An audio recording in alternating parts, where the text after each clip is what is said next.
indicating that it might return to Parliament during the September sitting. What's your view on the Bill 7? First of all, I want to say this with a lot of sadness. I see a lot of arrogance and pride on the part of the UPND. First of all, you are a leader for who? You are a leader for the people. Yes, yes. If the people you lead says that we don't want, this we don't want, you have no choice but to succumb to the needs of the people. In this case, when the UPND embarked on this constitutional amendment process, every major stakeholder has been saying no. When we talk about the people of Zambia, they are represented by these stakeholder groupings. The church mother bodies have said no. The entire civil society organizations have said no. When we talk about the civil society organizations, at some point we had organizations like NGOCC that have supported the UPND, but they realized that no, this is wrong and changed. We are talking about the Law Association of Zambia. We are talking about all major stakeholders saying no, you can't proceed. The adamance, the insistence by the UPND to proceed is based on pride and the arrogance of the numbers they enjoy in Parliament. Because you see, what the Constitution entails in terms of amendment is that the people must be consulted. The legitimacy of any constitutional amendment comes from the people. The people must be able to say, proceed with this and that and that. The fact that you jumped the gun, you ignored the people, you did not want to get a submission from the people, means you are arrogant and proud for nothing. That is why the Constitutional Court has now come in with a cane to whip the UPND and say, look, this is unconstitutional. Now, in a normal country, the UPND would have withdrawn that bill completely because it has been ruled offside by the Constitutional Court. In other countries, that same ruling of the Constitutional Court means the government abrogated the Constitution. Abrogating the Constitution is such a grave matter that in other countries we have seen the president being impeached. But for me, I'm not suggesting let's impeach the president because he has a very short period of time to go. But we are saying it is dangerous to continue to act arrogant and proud, because the end result is that now you have the courts labeling you offside. Because of arrogance, the UPND have refused to withdraw the bill. They've simply deferred it. Last Friday, I asked the Vice President, shouldn't you now be withdrawing this bill from Parliament completely? Because you see, we've learned the bitter lessons when we were enacting the cyber laws. The UPND decided to hoodwink the citizens, okay, by temporarily deferring the bill, only to bring it when everybody was busy with other things. We know for a fact that the UPND, by their insistence not to withdraw the bill, are going to bring this bill at through the back door. We know the reason why the UPND have gone to court is because they are now preparing themselves to bring this bill back to Parliament. The question still remains, why is the government choosing to be arrogant?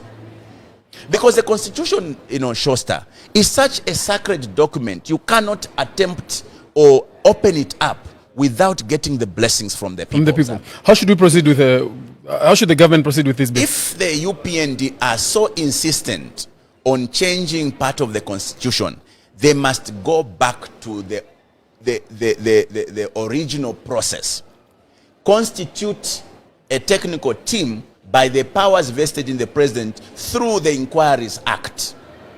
Since the times of Kaunda, there's never been any government that has attempted to amend the Constitution without a technical team that goes around the country to get submissions. Actually, the submissions should be coming from the people. I saw the president say that everybody has changed the Constitution, and why just him? Are we standing against him? Are we seemingly standing against him? Well, what is the problem? The president is. Why do you hate him so much? The president is being, economic with the truth. What he failed to say in that statement is that the other previous governments that have been allowed to amend the Constitution did the right thing. They constituted a technical team. that went around the country to engage the people. He jumped the gun. They decided to ignore the people. They decided to ignore the powers of the people and decided to proceed with whatever it is that they decided in their bedrooms. Because at one point the president said, we have made a decision of what must be amended. With who? Themselves sitting in their boardrooms as if they are amending their party constitution. So the president is not being fair to the Zambian people and to himself, because he's failing to accept that he jumped the gun. He jumped the process that is accepted in amending the constitution, and that is the involvement of the people. A while ago, you brought up the word impeachment. It reminds me, sometime last week, I think I saw Harry Calabar say that President must resign or face impeachment. If that conversation ever came up in Parliament, which side are you on? Well, are you supporting the impeachment of President HH? Listen, I don't want to go on academic expeditions. I think that we have more important things to do now than to attempt things that we can't, change. For instance, even if we are, and I want to qualify that. I said in my statement, in a normal country, that would have called for the impeachment of the president. But I don't think, personally as Binwell Mpundu, that we must embark on academic exercises. In any case, this is a president that only has less than a year to go. Allow him to finish so that he doesn't give it an excuse that I was stopped from fulfilling my promises. Second time you're saying that. Do you believe President Hakainde Hichilema will win next year's general elections? The president cannot win the next election, save for if he manipulated the elections. Because to win an election, you need the people. He cannot win the next election. He cannot win the next election unless the elections are manipulated. He can't. He would win where? Okay, I'll come there. I'll come here. I'll come there. Say, for instance, he won't win. Give me 3 names that are likely to win outside him. Don't look at the names. The Zambian people will win. Now, this is a mistake that you are making, and many people... Because the Zambian people have to collectively give someone that power. Who are they likely to give? I will help you understand with the people that are there right now. I will help you understand this, and I hope the listening public would understand this. There seems to be a growing conversation around us not having an opposition strong enough to remove the president. Yes. Far from it. This is one of the times when this country has the strongest opposition. This time. Right now? Yes. Compare this time, 2025, to 1990. In 1990, when Kaunda was in charge, Kaunda, by the way, was a strong person. But Kaunda, wherever you are seated, there will be vigilantes watching out for you. All right? He was so strong, coupled with the fact that there was only one party in government, or there was only one party. All right? Now, when the citizens who were the opposition then, except they were not just together, decided time had come to remove KK, all it needed them to do was to come together. Not motivated or not being driven by one individual was going to lead them. When the people decided to create the MMD, which was a movement, the interest was not who is leading us. The interest was, let us come together. And when they came together, KK was misled by his advisors. He decided to call for early elections. That saw an election being done or being held within a year, which is the same time we have today. Now, you can compare then and now. Then there was not a single political party. Chances are that votes could have been split, but still PF was able to carry the day. In 2021, UPND was not the only political party that competed with PF. There were other political parties. Chances are that votes could have still been split. Even in 2026, do not think that there will only be 2 political parties. It will not happen. There will still be many political parties and votes will still be split. What are some of the majority? What are some of the indicators that are showing you that the UPND are not winning next year's general election? Just go on the streets. Walk from here to the last end there, to the end there. Ask 10 people. Those of the 10 people, how many will tell you they'll vote for UPND? That is what you need. anywhere you are, and I'm challenging anyone, walk 100 meter and ask 10 people, those who vote for UPND. If you come back with 5, I'll come and give you a 1,000 kwacha. Try it here. Trust that after this podcast, I have a chance to make a 1,000 kwacha. After this podcast, trust that we can walk from here all the way to the end. Let's ask 10 people.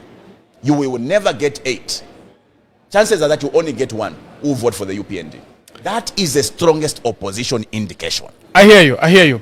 I'm going to come back to my hypothetical question that I asked and you refused to answer. It's hypothetical. And you're a member of parliament, very vocal, and you're very opinionated. If a conversation came in parliament today for impeaching President Hakainde Hichilema, are you supporting that motion or you're not supporting that motion? I'm not supporting it. Why are you not supporting it? It's an academic exercise. I don't want to spend, my precious time on academic exercises. It's a waste of time. When you say waste time, you feel it might not go through? It won't go through. We don't have the numbers. To impeach the president requires that you have 2/3. We don't have the 2/3, and we would never have the 2/3 in this current setup. So it's fishing expedition. I don't want to go on a fishing expedition. Let us focus on these issues. Let us focus on the borrowing. Let us focus on this government deciding to give our free toll fee monies to the Chinese consortium. Free money, Choster. When you are borrowing on one side, you are giving free money to the Chinese. Honestly speaking, when your people are wallowing in poverty, are being load-shedded, some people are going the full day without power, you are giving power to the Namibians and the Botswanans. You prioritize the neighbors, meanwhile your people are hungry. Those are critical issues we must be focusing. We must be focusing, harnessing our resources. God is being discovered everywhere. Shosta, can you imagine for the very first time in the wisdom of God, he decides to uncover sugilite, a mineral we didn't even know. And interestingly, your government decides to play a blind eye and a deaf ear to the existence of sugilite in Luapula. Why? To facilitate for their cadres to continue stealing that sugilite. In the wisdom of God, in the design of God, all we hear are stories. Na bekata ukada with sugilite. Na bekata wakada with sugilite. The next moment, the government announces there's no sugilite. That sugilite should have answered most of our problems.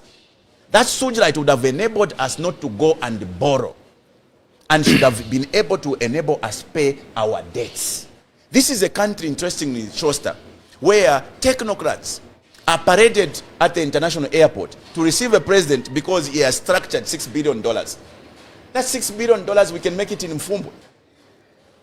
But you decide to go and borrow $1.6 billion or $1.2 billion to finance your national budget. It's absurd. I hear you, Honorable.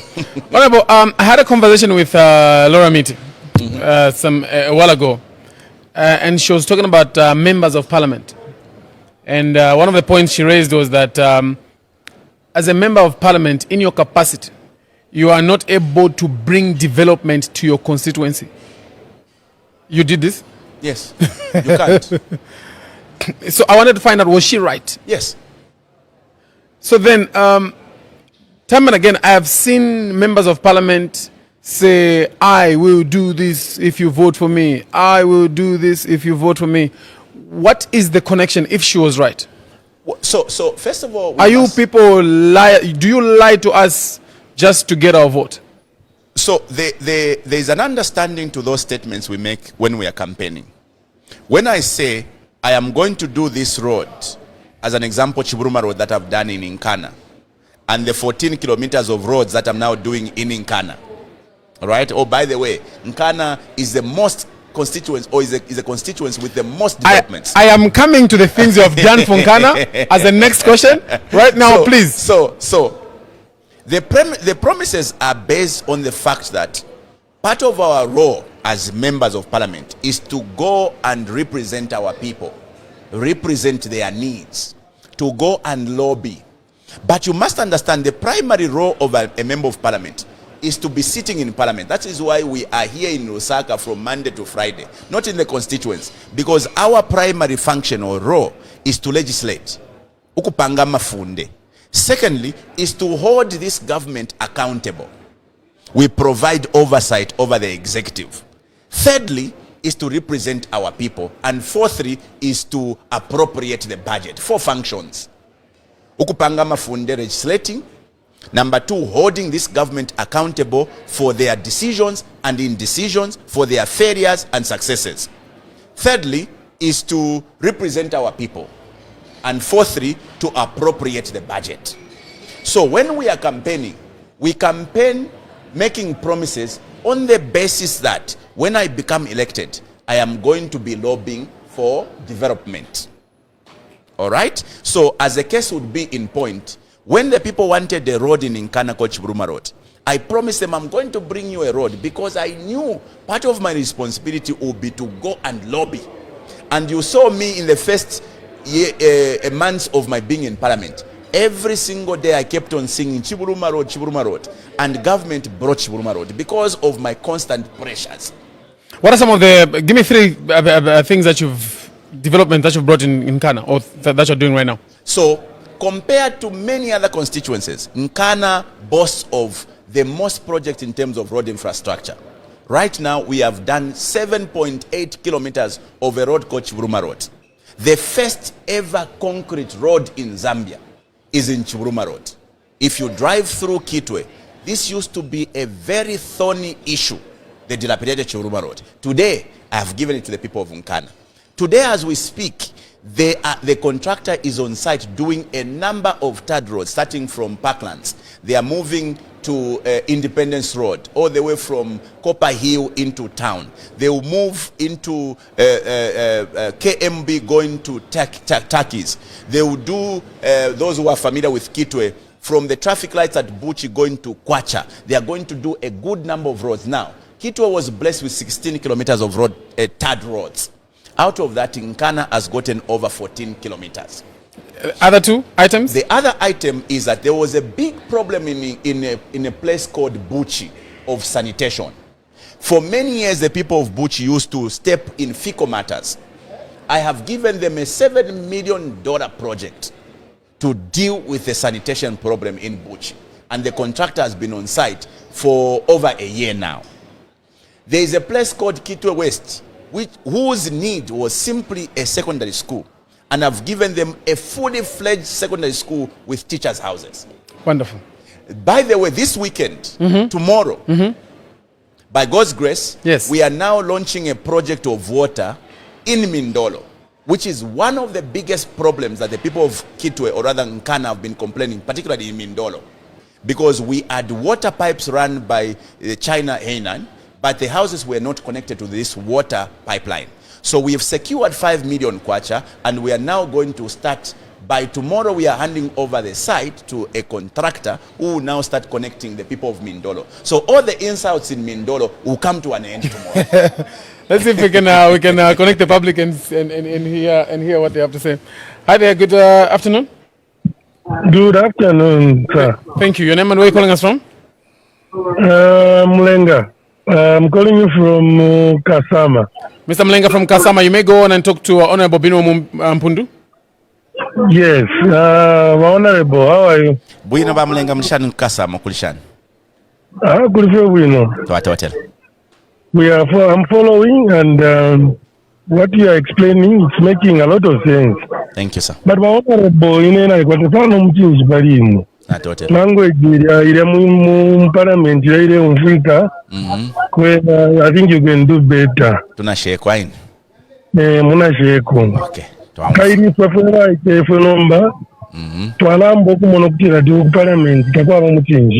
Okay.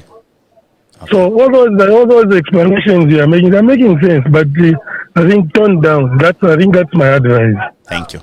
Thank you. Thank you. Thank you very much. There's a number on the screen that you can use to give us a call, a live call actually from wherever you are, and talk to Honorable Binwell Mpundu. You tell him if you want him to continue speaking like he asked on. Hi there, good afternoon. Good afternoon, DJ Shostan. Good afternoon, Honorable Mpundu. Good afternoon. Good afternoon, thank you.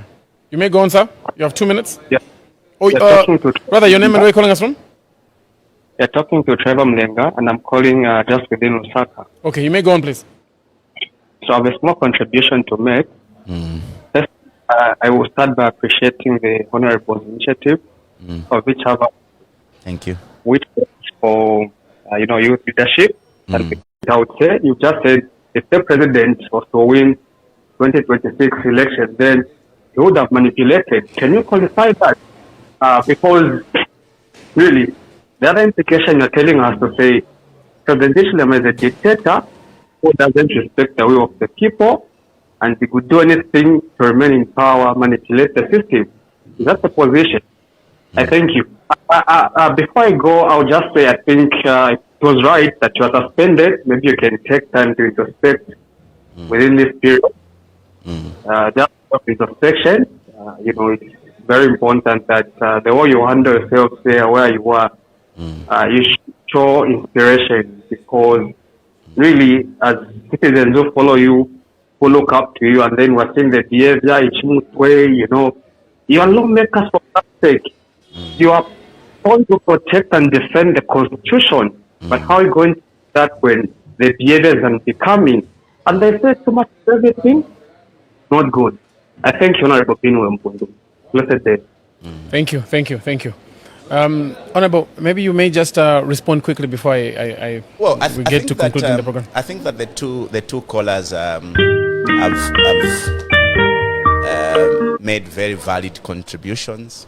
The acknowledgement that I am doing the most in representing the Zambian people, except they are not comfortable with some of the reactions in Parliament. I think it's a genuine call. Going forward, I think we need to introspect. How I wish that we can go further, like I've said, to ensure that Parliament becomes a noble house where everybody respects, others. Because you cannot ask for respect from one end, and you are not calling for respect from the other end. How I wish Bamlenga and the gentleman who has called can equally begin to make the same calls to the UPND. Because respect is earned. It is not forced. Even if I'm going to promise here that, okay, Tuarashtako moderate on the reactions, there's need for us to begin to censure our friends on the opposite side so that they also respect us. So according to you, your reactions are provoked by the UPND? How can one react without provocation? A reaction is always out of something. There's no justification, I want to stress, of us being overboard in terms of reactions. But we as a country must also now begin to go beyond and ask, what is agitating the other members to a point where they are overreacting? It will help us. So Bamlenga from Kasama, I hear you.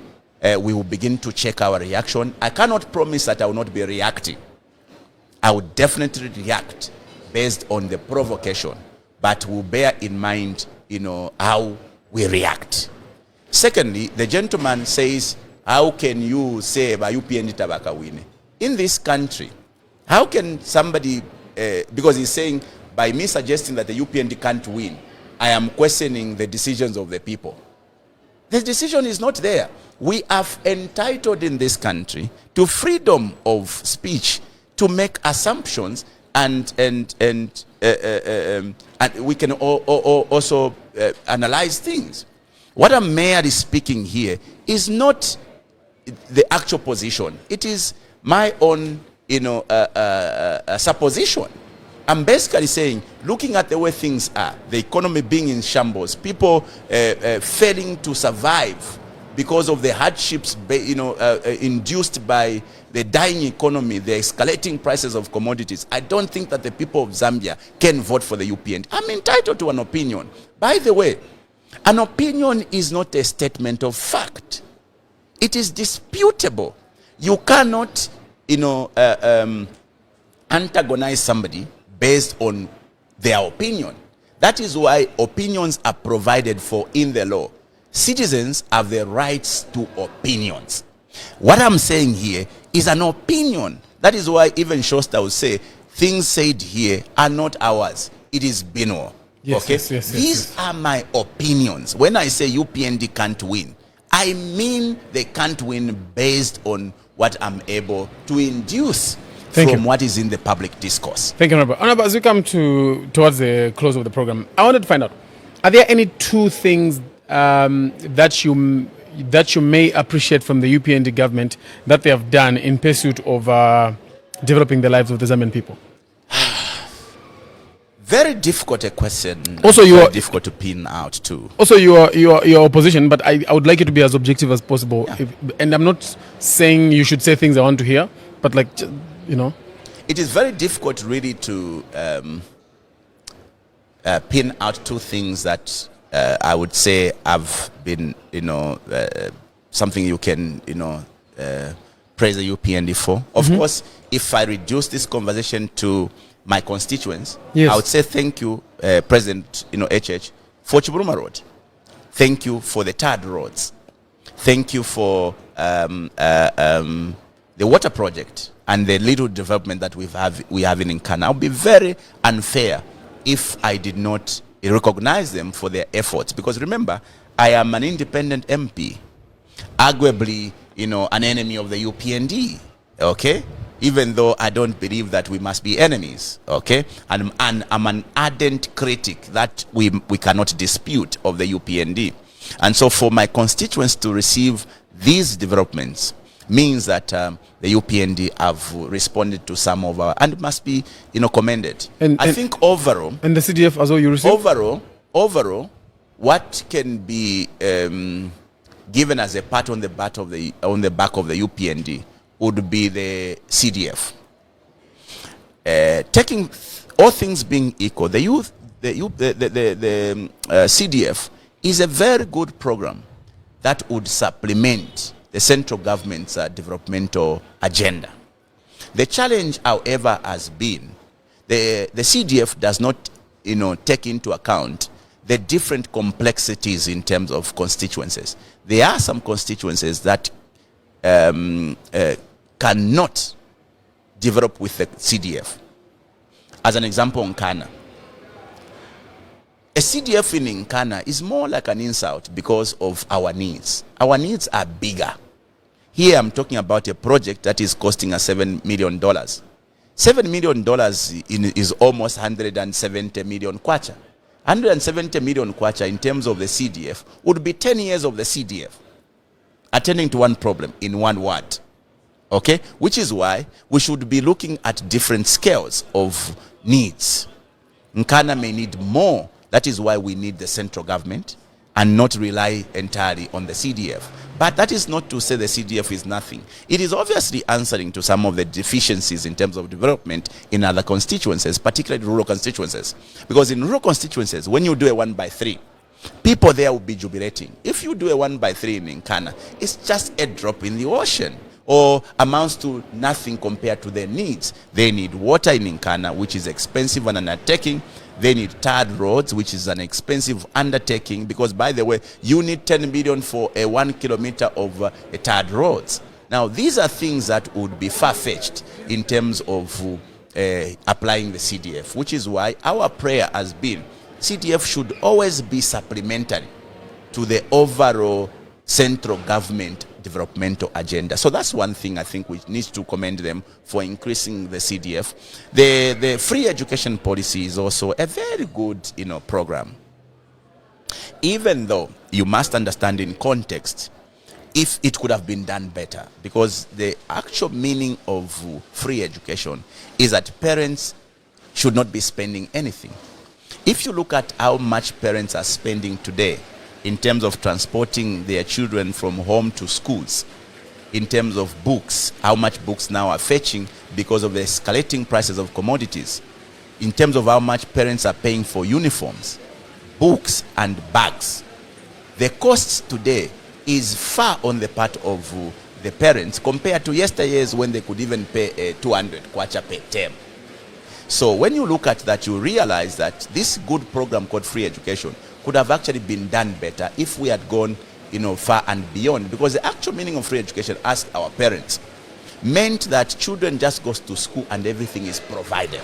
So you would rather you would want a situation where the government is providing uniforms, bags, books. That used to be free education. Then ask your parents, Shosta. It meant a child must just go to school and everything is provided, books, uniforms, So and everything else. wouldn't you appreciate maybe that this is maybe a starting point and maybe the next stage we could get there? That is why I have said it is one of the programs that we should obviously be able to say, well done here, but it could have been done better. Remember, there's also an aspect of compromise on the quality of education, because now you have freed the space for everybody to jump into the school, but you have not attended to the infrastructure needs. In some cases, you have not also attended to the gap in terms of teacher enrollment. All right? So these are complementary. You do this, you must also do that, so that this now is, perfected. So these two things, CDF as well as free education, is something that I think we can't take away from them, even though the bureaucracy around CDF is something that we have been singing about and could have been done better. There are projects in my constituents, as an example, that should have been done in 2022. Up to now, they've not been done. This water project we are launching tomorrow could have been done a year ago. Now, when a year elapses, a project could have been quantified based on the prevailing rates of goods and stuffs.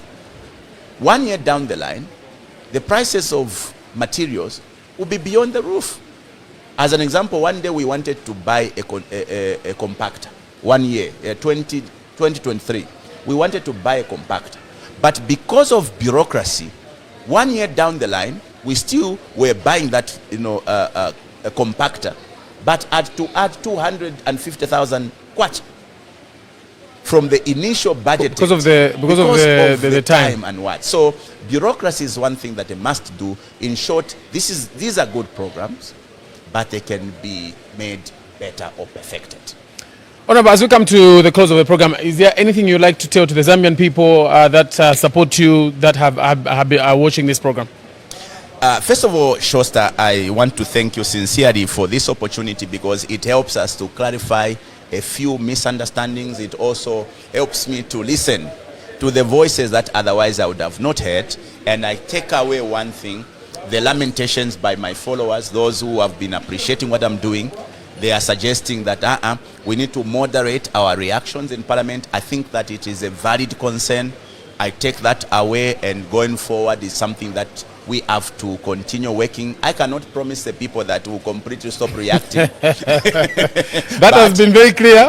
But I will moderate that. But also, let me also mention that we've reached a place as a Zambian people where we must not keep quiet over the decisions and indecisions of government. We must continue to interrogate this government, not because we hate them, but because we want them to do better.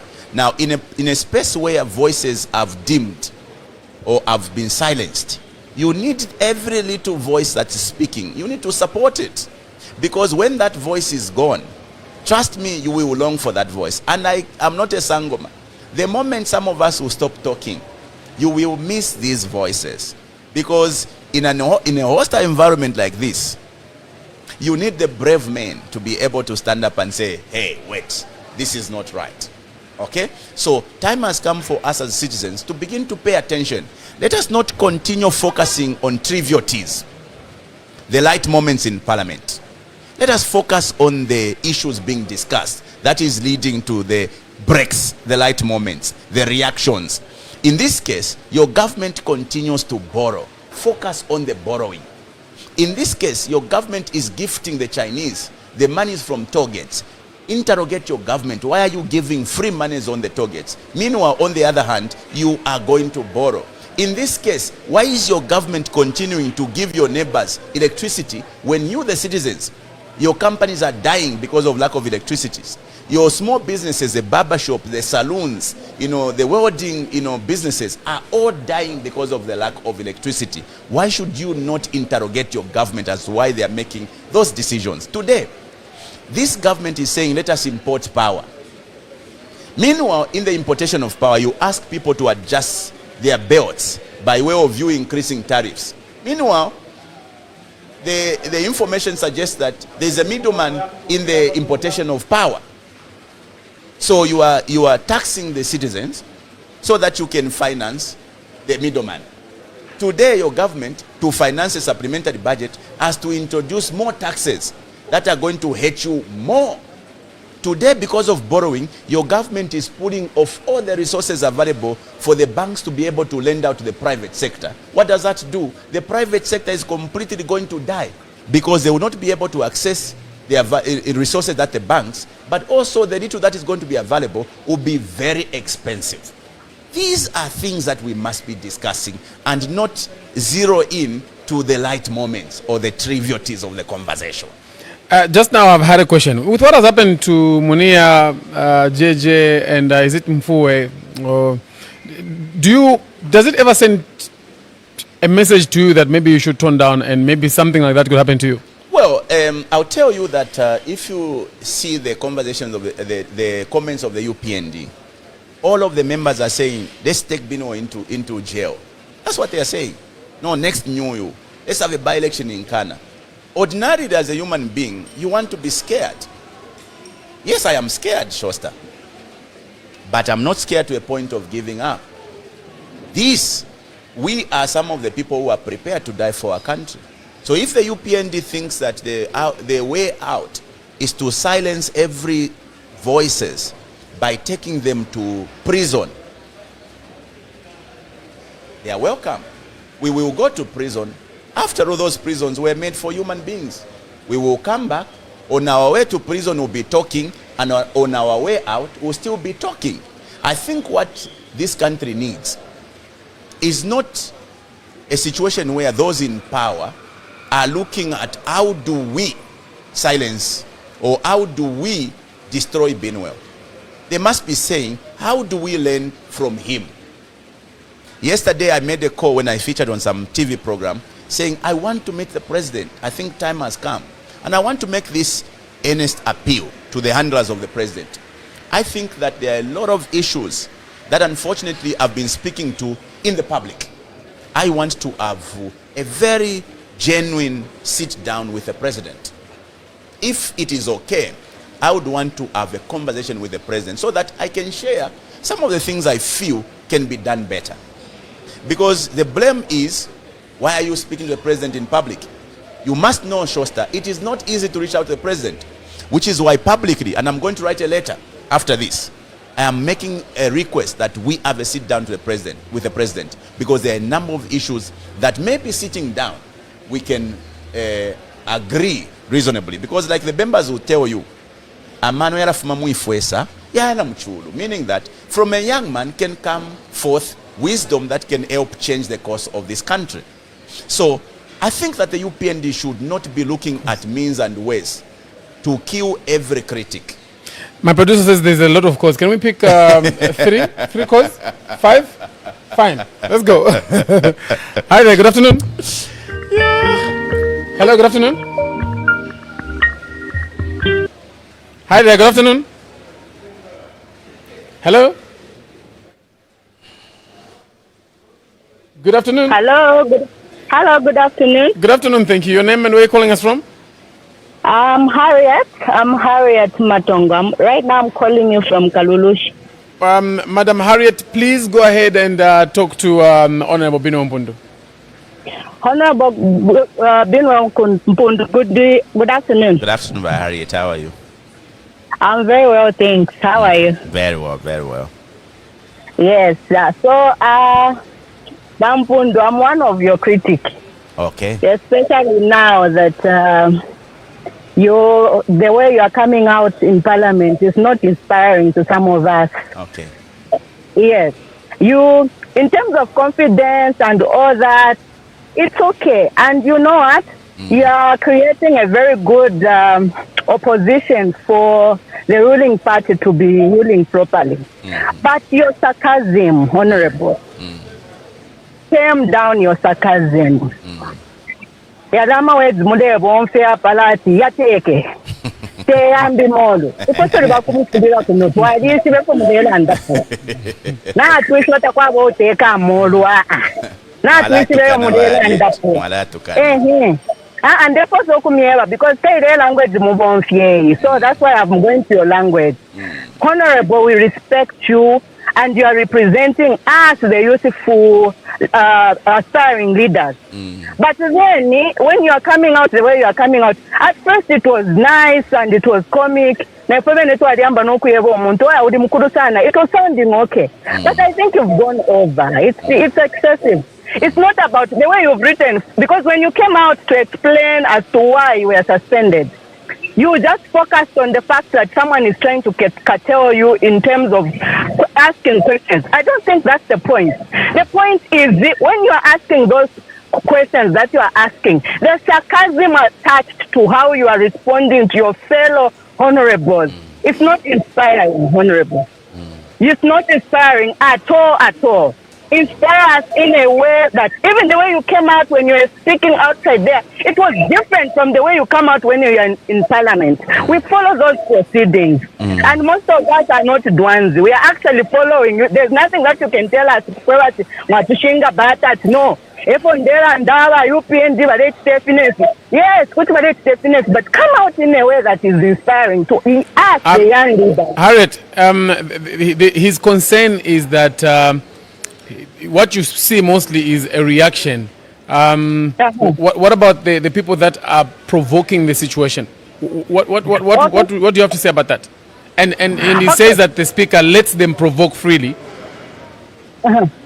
I think in terms of provocation, almost every person is provoked at some point. But it's how you respond. You feel that right now the discussion is not about it, who provoked him. The discussion is how does he respond. Because responding also shows the kind of leadership a person is. You know, the way you respond to those provocations, that is where the problem is, honorable.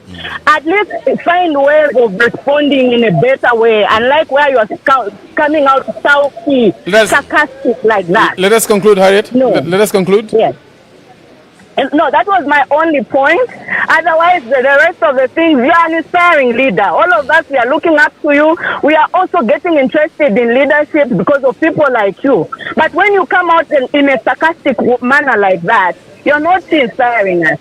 Please just tell me in terms of how you respond to those provocations. Tell me the way you respond. Thank you, Harriet. The rest of the things, it's okay. Thank you so much. Thank you. We appreciate you. Producer says there's a lot of calls, so we could take 2 more calls, right? We could, he wants us to take 3. Let's take 3 more calls quickly. There's a number on the screen. Hi there, good afternoon. Honorable, you're going to respond to this. Hi there, good afternoon. Good afternoon, moderator. Good afternoon, thank you. Your name and where you're calling us from? Sounds like proud. Peter Simugwagwa calling from Mandevu. What is your name, Mr. Peter? Senior Simugwagwa. Senior Simugwagwa. Please talk to Honorable Binwell Mpundu.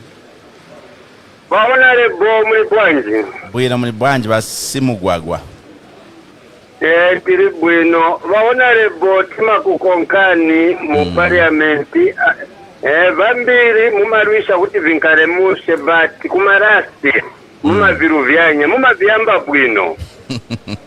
Kai muja muparliament wa honorable tinakutumani kuti mukaende mukatisevenzere vamechi kupasani kuende mukakambe bati mukafika muja jamaa yamene mumasevenzesa muja muri vantu vakuru tiziva kuti naye ndimo vakuru muja muringana bati jamaa waja yamene yanachoka ko last week yapo last week yamene wiki yamene munauza vaja sininga akambene kwatu ni chintu chovuta ni tisinga kambe pamizia bati ajasiana timvese mushe na yambiri yamene umatiku checks and balance mumachita bwino bati maendu maruvyanya mwaona timaukumbwani mwamene muchitira vintu bati kumalasi ndiye kwamene mumazisokoneza chabe vantu vakuru oronsaizi tivatukaniwa bosi nikukamba nawo chemuchemuchi noti chakuti chako bwanja ija ndiye amene umatibweza mumbuyo Gwagwa yamveka nkani ziko mumwandi yamveka nkani. Thank you very much.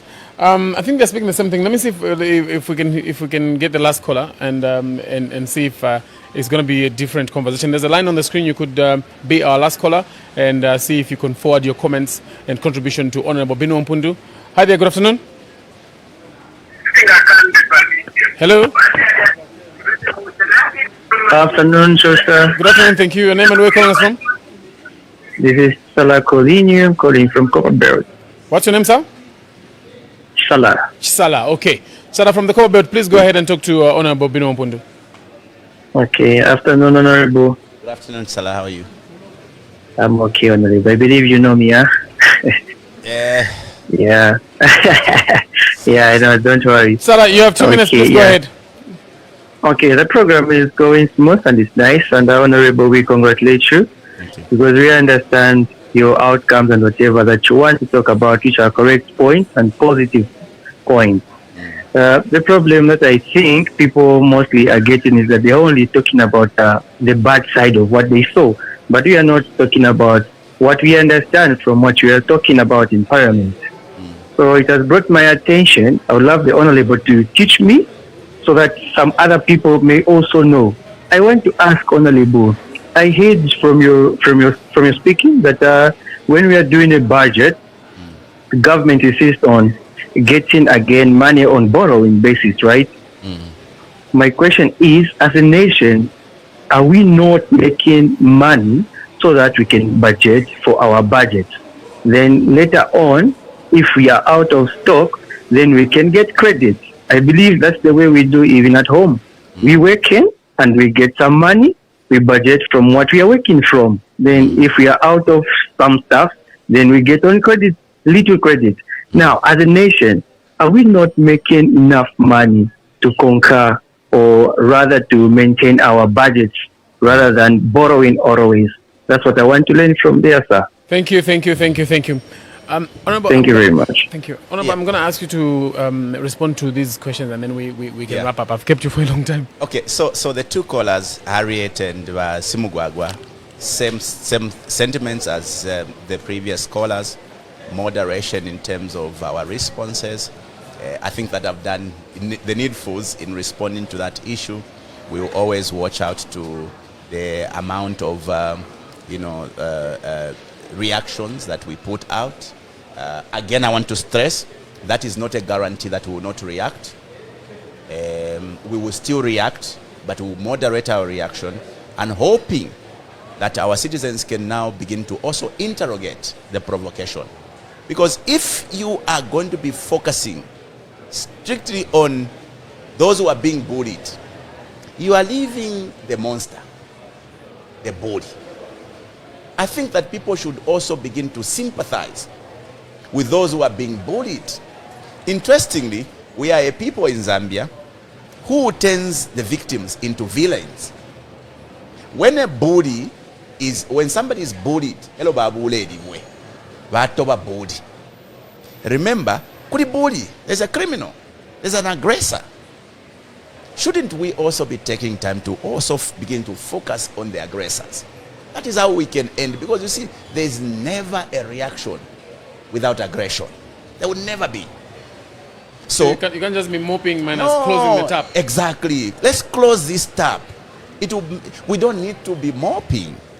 Also, can we spend more pen on the citizens? I think that government has an opportunity to be able to raise more revenue through natural wealth, as the case we have spoken about, the gold resources, the sugilite, and many others. This government can be like Burkina Faso. Burkina Faso has been able to pay off all its debts. Mali has been able to pay off all its debts because its government focused on harnessing their mineral wealth. Doesn't Zambia have that resource? We do. But what are we seeing? Your government is focusing on gifting all that mineral wealth to the foreign entities. In the end, they now go to now strangle the citizens by way of taxes. Let's conclude. Nababu alwafele will now be struggling. Ukunwa kasolero no babala alundako. Meanwhile, umuntu afuma mkuchula, after the day's hustle, you want to now calm yourself down.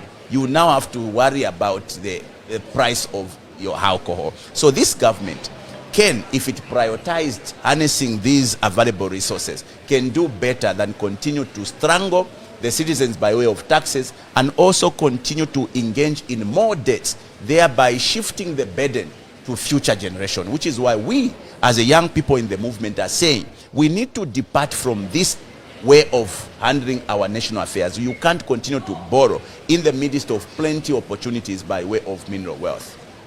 Honorable, I have to thank you so much for making time. I've kept you for a long time and a lot has been said. I have to thank you so much for making time and being here to talk to the people of Zambia. Thank you so much, Shosta. Thank you to all those who have made their opinions. We respect your submissions and we are going to work towards those observations you've made. I think that next conversation may be different. Thank you, thank you, thank you. And also I would like to thank you, the viewers and the listeners, wherever you are listening from, being part of this program. We appreciate you. Until next time, this has been Shosta's House.